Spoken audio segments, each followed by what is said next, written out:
Welcome to the Empowered Investor Podcast. Have you ever felt overwhelmed by the sheer volume of choices and voices telling you how to plan or invest for your future? With his straightforward approach, host Keith Matthews of Toulette Matthews & Associates cuts through the noise to help you create a winning action plan for you and your family.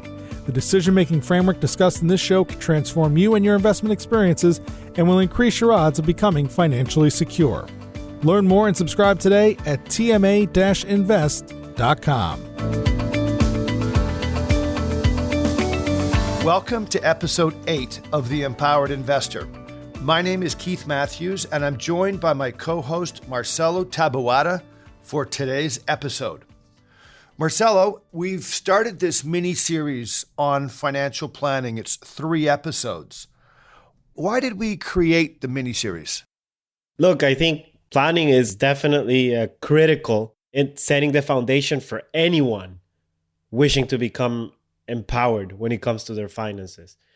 Also, each stage has its own array of critical issues that must be addressed when you're talking about the financial planning. I think we talked about it last episode, the difference between financial planning and the investing. And the investing is super interesting. We're talking about stocks, investments, and the different type of vehicles we use. But this is so critical, the financial planning aspect, to make it all come together.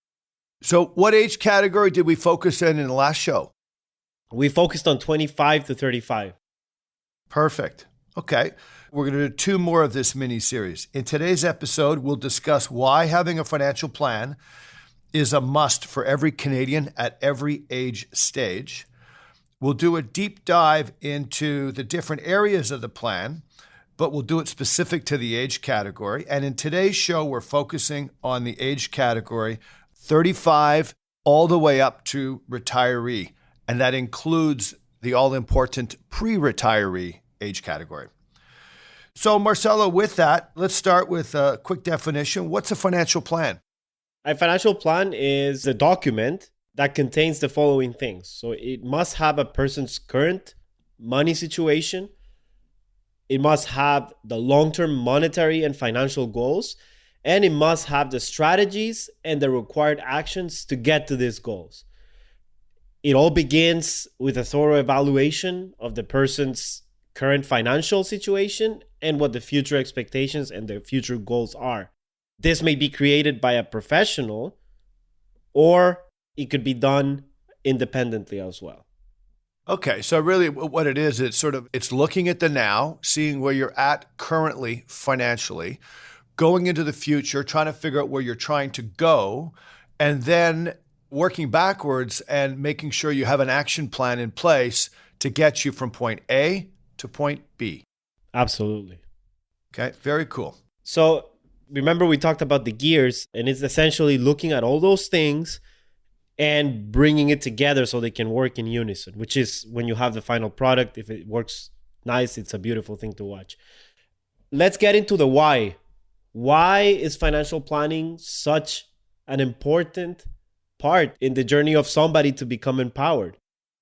Well, you got a plan, and most successful organizations, when they're trying to figure out how to go and move forward, whether you're a sports franchise, whether you are a nonprofit, whether you're a profit-oriented business, you need to have a plan.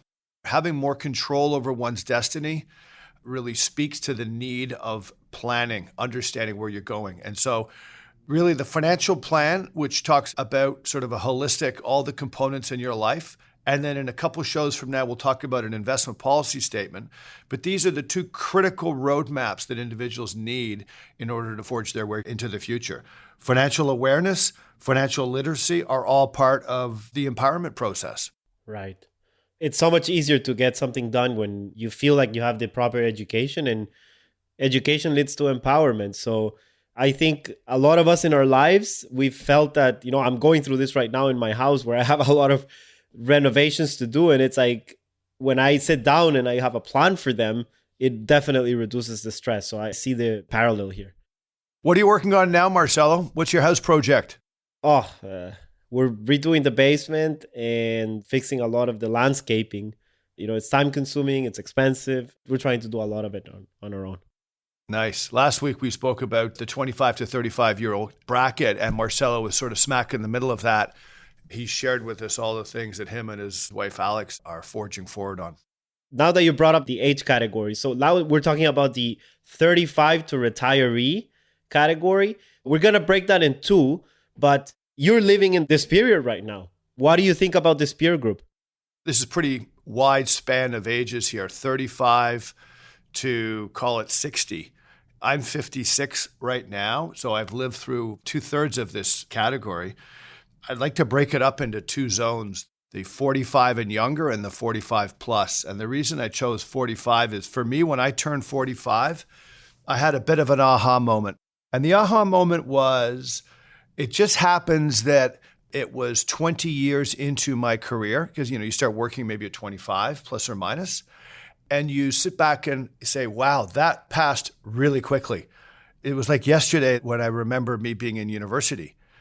And I said to myself, okay, so if that's the case for the past 20 years, what's the next 20 years going to look like? It's probably going to be just as fast. And take 20 years, add it to 45, and all of a sudden you're kind of in that retirement zone. And there's a bit of an awakening at that 45-year zone because you're sitting back saying, I've just kind of hit the middle mark. And so you get to reflect and you get to sort of sit and say to yourself, am I on track? Those are the years where most people, 45 to 55, you start saying, am I on track? Have I done all the right things? Some people say sometimes, if you could go back in time and give your old 45 self some advice, what would you say? Oh boy, that's a good one. For me, I'd probably say live more in the moment and enjoy what's going on, because I tended to be the planner and thinking out the future, which is kind of the opposite of some of the messages we're talking about now. But, the things to focus on, let's talk for the 35 to 45. These times are extremely busy. I look back, you're focusing on your career, you're focusing on having a family, you're focusing on trying to get ahead. Like you said, you've gone through the home purchase phase, but there's usually the home purchase phase, there's raising kids, and there's saving for retirement or saving for the future. And it's a messy time. It's a tough time. Yeah.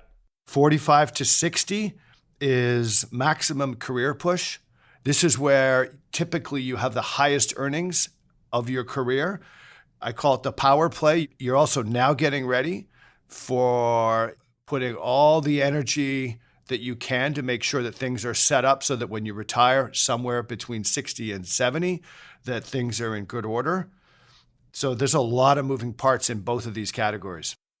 Yeah, I think the 45 to 60 is like, it's essentially Michael Jordan at 27, right? Like right in the smack of his prime where he can do the most damage. And I think what you're saying is that this is the age where you're in your prime years of financial earning power and where everything has to start coming together, right?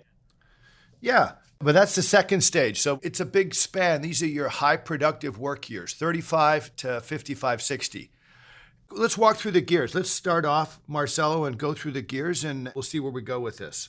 Right. So just to recap, the 6 gears are of financial planning: the retirement plan, debt management, investment plan, risk management, tax planning, and estate plan. So let's go through all of them, actually, and let's see what the focus should be for this age group, Keith. So let's start with retirement plan. What do you think the focus should be here? Retirement plan should be a focus for everybody at all ages. It's obviously becomes much more critical at 45 to 60. But that said, 35 to 45, you got to keep your eye on the ball. You got to be saving that 15 to 20%. We'll talk about that later as to why. Why those numbers? Because they are big numbers. Anything else? No, it's critical. We'll come back to it. Okay, perfect. Debt management. Canadians have to be conscious, have to become more aware of debt. We are carrying high levels of debt. 15, 20 years ago, we always used to look at the Americans down south, our cousins, and say, boy, they live way beyond their means. And, oh, those Americans are driving big cars and look at their debt levels. And we were always a more conservative country. And I think what's happened in the last 15 years, and the statistics show it, is it's reversed. We are now the nation filled with individuals who are more extreme in their living conditions and living more on the edge and more in debt. And the Americans are actually better savers than us now. Interesting. All right. What about investment plan? It's classic, important, all age categories. Obviously, the younger you are, the more you can focus primarily on growth, much higher levels of equities all the way through. As you age and mature, you can have a little bit more fixed income, but it is critical. The investment plan, regardless of your age, is a fundamental part of the plan. Yeah, absolutely. So what about risk management? So risk management and insurance, and to be clear, you and I are not licensed in the insurance category. We always recommend our listeners to work with licensed professionals. And so on the insurance front, the thing I would say, of course, is once you start having kids, you have to make sure you put insurance in place. So I got my first insurance policy when my daughter Lauren was born in 1996. My wife and I both went out and got insurance. Nice. And so pretty much all the way through, and you start maybe dropping off insurances when you're 55, 60. Business owners, entrepreneurs, and for some estate planning needs still need insurance. We should have a whole episode on insurance. It'll be interesting. We'll have some. We'll make sure we get some seasoned professionals on, and we'll ask them some questions. All right. So tax planning. The higher the income, the more important. And I think it's a little less important earlier in your stages and a little bit more important as you evolve in age a little bit. Okay. What about estate planning? Critical all the way through. You got to have your wills and your powers of attorney. In Quebec, it would be the mandate. And that pretty much starts any age you start acquiring assets. And as soon as you start having kids, you need to make sure you put your wills in place, you put your guardians in your wills, and you make sure that it is critical and very important. You might need to update your will every 7 to 10 years. Yeah, dying without one of those can be a real mess. So yeah, definitely. Okay, last week you asked me some of the challenges of my generation, 25 to 35. So what do you think are the challenges in this age group, 35 to retiree? I mean, if we break it down in two, but maybe in more general terms. Your go-to response, Marcelo, is going to be my go-to response. I think it made a lot of sense. You talked so well about FOMO, fear of missing out. I don't think that's reserved for a younger generation. I think that's reserved for anybody. And I think what's happening also, this is just a gut feeling, but you talk to anybody 35 and up and you ask them, how old do you feel? I get the sense now that most people are saying they kind of pick a number 10 years lower. So if you're 50, you're kind of sitting back saying, gee, I feel like a 40-year-old. I'm energetic. I'm doing all the things that are for, and your mind, and that's a positive thing. If you're 60, you feel like a 50-year-old. And I think it's pretty relevant because this entire group has grown up in a world where things are changing. It's dynamic. They're able to explore new things. And I think it's very exciting. The flip side is we'll speak about this soon, but we're just simply not saving enough. What about lifestyle creep? Like that's a big one. I looking back in the episode, that's something that I forgot to mention, but you brought it up here now. What do you think about that? Well, you mentioned social media bombarding and the pressures that puts, and this means that individuals may get distracted from attaining or reaching their goals or get distracted by making the sacrifices that are required to reach their goals. Lifestyle creep is, I think, very relevant, very specific to those that have growing incomes. So 35 to 45, you will have most likely growing incomes. 45 to 55, again, most likely growing incomes. The higher the income, the more lifestyle opportunities a person has and the more lifestyle opportunities they take. So what might have been considered a luxury before now becomes kind of a bit of a necessity. It's critical because the lifestyle creep, what it does is it starts eating away at your disposable income, and you can't save to the level that you should technically be able to save to. I think it goes back to what I mentioned last time, where you gotta sort of have this view of where money's going. And the lifestyle creep, I see it as, okay, you get a 20% increase. And then if you don't know where every dollar is going, and again, you can be as detailed as you can. And some people are, very extreme in the way they keep track of things, but a macro view is okay, in my opinion. But if you don't know this, it's easy to say, okay, I'm just going to increase my lifestyle another 20%. And then when you're looking at after-tax numbers, you're actually spending more. You may end up getting a nicer car or doing a renovation that you maybe can't afford in the house. And I think this is a common thing, and especially among this age group. 100%. I think the big focus is, again, sort of the 25 to 35 is one that's typically you're starting your career. You want to make sure all your focus is in the right area. What ends up happening at 35, things do change as soon as kids come into the picture, and your life gets much more complex. When you hit 45, 50, things can get complex as well, because not only are you trying to raise kids, but you might have elderly parents that you're trying to also help and take care of. And that was often referred to as the sandwich generation. You're getting pressure from both sides.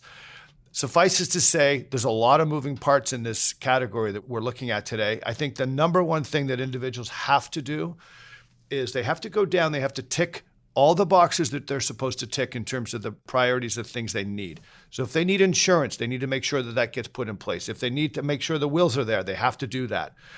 The number one issue is they need to understand lifestyle spending. We need to understand, what am I spending my money on?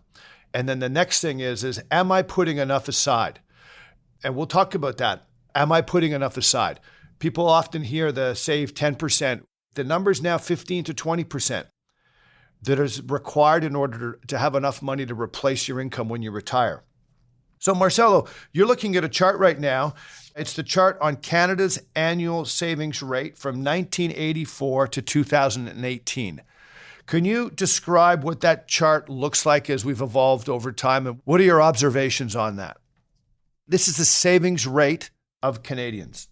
Honestly, Keith, when I saw it, I was impressed, and not in a positive way. I think it's bad. It's really bad. Like, I mean, when you look at the savings rate in 1984, it was 15%. And then it went all the way up to 17, 18%. Around 1985.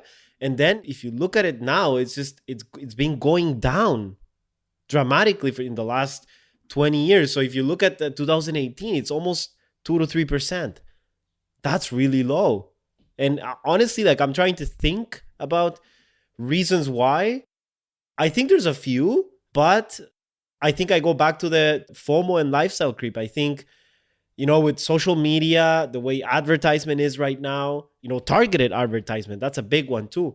People are way more exposed to consumption, and it's easier to access things now. And it's easier to say, okay, I'm just going to spend and not worry about the future. Who cares, right? I'm living now. I should be happy, right? This is big. But again, it's exact science. I don't know. It may be another thing. I'm looking at 2018 here, and the average saving rate is between 1% and 2%. It's a big shift. I mean, when I was in university in the mid-'80s and early 90s, I mean, everybody put aside 15% of your gross. And that was almost like you put that aside before you did anything else. And I recall things being simpler. There was just this idea that you paid yourself first, and whatever was left after that, you built your lifestyle. And I think it's a bit of the opposite in the last 15 to 20 years. I think not having a recession has unfortunately helped or given people a false sense of security, because they haven't had to worry about saving, haven't felt that way. And of course, we're in the middle of the coronavirus right now, and that's going to change. I think there's going to be some changing patterns, spending patterns that are going to come through. But the combination of low saving rates and high debt levels is not ideal. You and I spoke about this at the beginning of the show. We can sometimes sound a bit preachy when we're sort of talking on a financial show about how this has to change and why it has to change. And honestly, I have got a good friend who's about to finish writing a book, and we'd like to get him on as a guest. But his whole premise around the book that he's writing is he's going to share ways to improve savings. Too often, folks like us will say to listeners or an audience or a group, you need to save X. But most people don't know how to do that. And it seems like a daunting number. But it is a number that really we got to aim for, because if you don't aim for it, you'll wake up at 55 or 60 saying, oh my goodness, I wish somebody would have told me this 20 years ago. I think that's the real tragedy when you look at neglecting this age section when it comes to planning. I mean, if you neglect it, it could be really disastrous in later years. Nobody wants to get to retirement and, either downgrade their lifestyle or lose their dignity. Like, you look at it now with the COVID situation, and People who have to spend their last years of life in a government-run institution, the situation is really dire. It could really make a difference, right? First and foremost, I think it's about making sure you can replace that lifestyle. I just don't know if enough people are truly aware on the mathematics of retirement and truly understanding. So when I retire at 65, how am I going to get an income? And most people aren't aware of what the Canada pension plan or the Quebec pension plan provides along with OAS. And so the savings are simply supposed to supplement Canada pension and OAS in order to lift your income up to about 70% of your pre-retirement spending. And, even that, we have a lot of clients that don't drop their lifestyle spending from pre-retirement to retirement. And why? Primarily because they want to do more during their retirement. They want to travel. They want to have fun. Remember, that 65-year-old feels like a 55-year-old. They're energetic. They're active. They want to get some fun things done in life. I couldn't agree more, Keith. We have this really good study in the book. It was done by the Ontario Securities Commission. It's essentially a retirement study on how ready Canadians are for retirement. So I looked at those numbers and they're very scary, Keith. Well, to be clear, it was done by the OSC and they surveyed pre-retirees, so people between the age of 50 and 60. Right. What did they find, Marcelo? What are the couple of points that stood out to you? Like I said, it was really scary when I saw these numbers, but 56% do not have a retirement plan. 57% are stressed about retirement planning. 42% are afraid of running out of money during retirement. And 25% feel that they need to take risks to have enough money when they retire. One thing I can speak to is this idea of between the age of, let's say, 45 and 55, it's just where people typically wake up and say, am I on track? And that's essentially what this survey is saying. They don't know if they're on track. If you ask a person, are you on track? Most people would say, I don't really know. I don't know how to gauge whether I'm on track. And they often won't even want to understand necessarily because they're a little worried about what they might find. But there's a lot of Canadians who are serious about wanting to make sure that they can have a good retirement, are prepared to sort of start studying whether they're on track or not.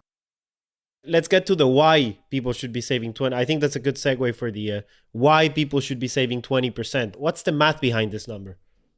Yeah, I think if you're going to make a sacrifice, if you're going to do something that might come across as difficult or you're giving something up, you need to understand, why am I doing this?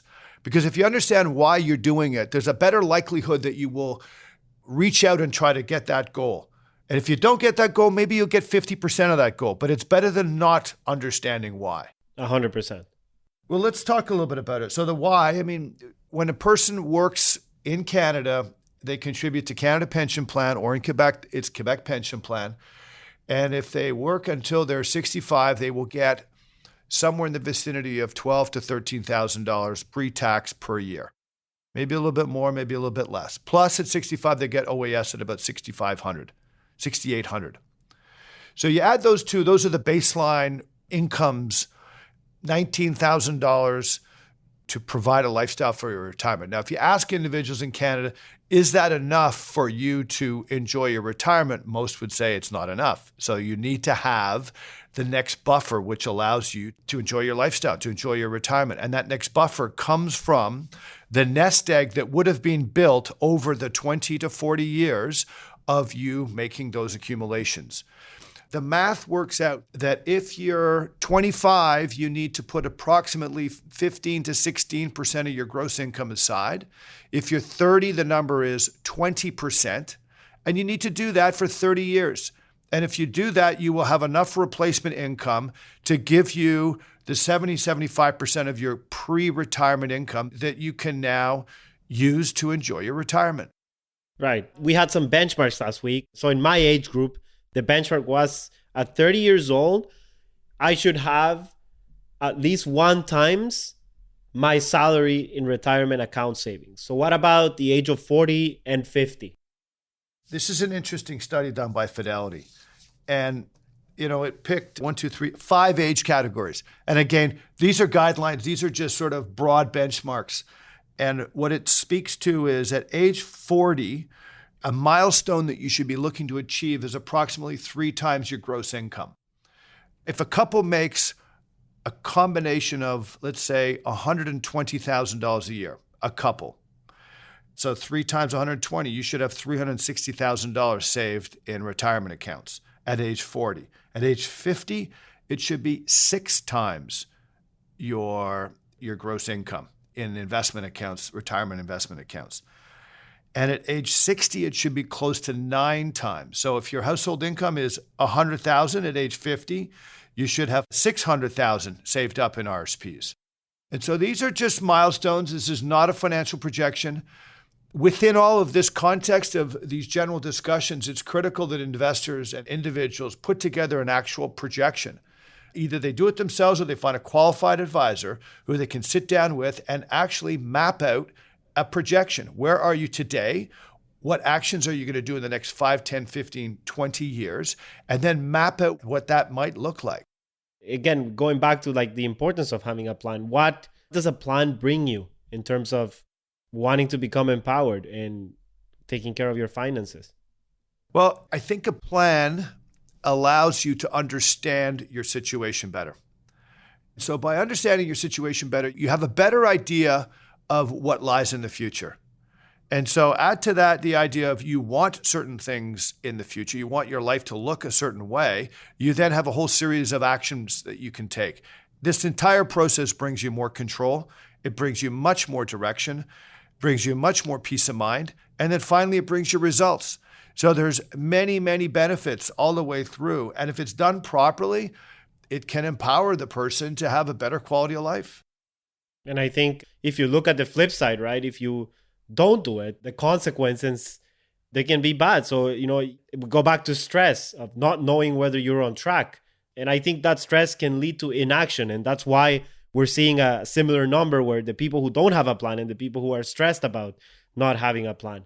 Then, excessive risk taking can take place in a person's situation. So you may be hitting stocks that you shouldn't be targeting. We see this from potential clients who come from time to time. We look at their portfolio and we say, my goodness, what are you doing? They're trying to play catch up. And unfortunately, on occasion, it might work, but more often than not, it's a pitfall and it creates more destruction and it really sort of backfires. Yeah. Then relying on real estate values, that could be another one. If you didn't save through your retirement accounts and you're banking on your house, that may be an issue. Then having to rely on family for financial support. I think nobody wants to be in that situation and put their family through that burden. And then the loss of quality of life when you're retired. Like I said before, everybody wants to either maintain or have a better lifestyle when they're retired. You're enjoying the fruits of your labor. You want to be doing things that you didn't have time to do before that may require some more money. So definitely nobody wants to be losing quality of life when they retire. Absolutely, 100%.